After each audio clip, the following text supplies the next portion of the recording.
മത്തായി 9-ാം അധ്യായം 22-ാം വാക്യം.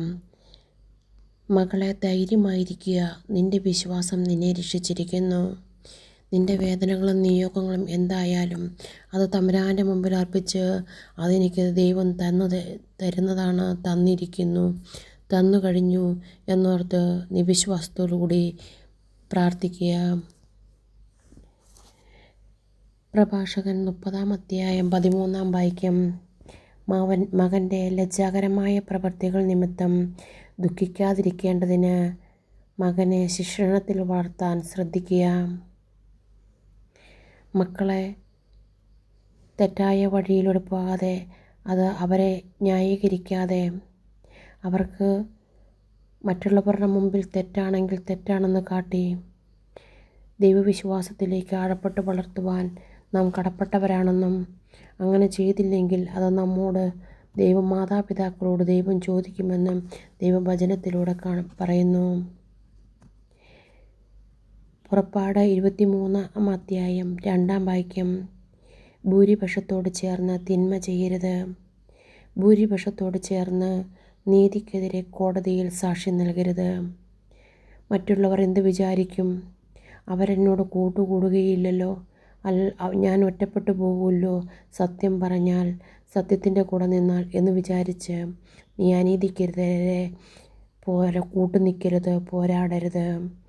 നീ സമൂഹത്തിൽ ഒരു ദേശത്ത് നീ തനിച്ചേ ഉള്ളെങ്കിലും മറ്റെല്ലാവരും നിന്നെ വെറുത്താലും, മറ്റെല്ലാവരും നിന്നെ മിണ്ടാതെ നിന്നെ ഒറ്റപ്പെടുത്തിയാലും, നീ സത്യത്തിൻ്റെ കൂടെ നിൽക്കാൻ കർത്താവ് വചനത്തിലൂടെ പറയുന്നു.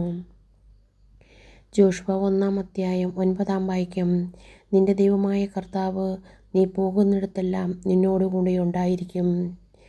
നാം ഒരു കാര്യം ചെയ്യുവാൻ പോകുമ്പോൾ, ഒരു നിയോഗത്തിന് പോകുമ്പോൾ, ഒരു യാത്രയ്ക്ക് പോകുമ്പോൾ, നീ എന്ത് കാര്യത്തിന് പുറപ്പെട്ടാലും ദൈവവചനം പ്രാർത്ഥിച്ച് ദൈവത്തോട് ആലോചന ചോദിച്ച് പോവുക. നീ പോകുന്നിടത്തെല്ലാം ദൈവം നിൻ്റെ കൂടെ ഉണ്ടായിരിക്കുമെന്ന് ഉറപ്പു നൽകുന്നു. പ്രഭാഷകൻ 42-ാം അധ്യായം 20-ാം വാക്യം. ഒരു ചിന്തയും അവിടുത്തേക്ക് അജ്ഞാതമല്ല, ഒരു വാക്കും കർത്താവിൽ നിന്ന് മറഞ്ഞിരിക്കുന്നില്ല. ദൈവമായ കർത്താവ് നമ്മുടെ പരാതികളും ആകുലതകളും ചോദിച്ചാലും പറഞ്ഞില്ലെങ്കിലും ദൈവത്തിൽ നിന്ന് ഒന്നും മറഞ്ഞിരിക്കുന്നില്ല. നീ ചോദിക്കുന്നതിന് മുമ്പ് തന്നെ നിൻ്റെ ആഗ്രഹങ്ങളും നിയോഗങ്ങളും കർത്താവിനറിയാം. അത് തമ്പുരാനിൽ നിന്ന് മറഞ്ഞിരിക്കുന്നില്ല. അതുകൊണ്ട് ധൈര്യമായിരിക്കുക.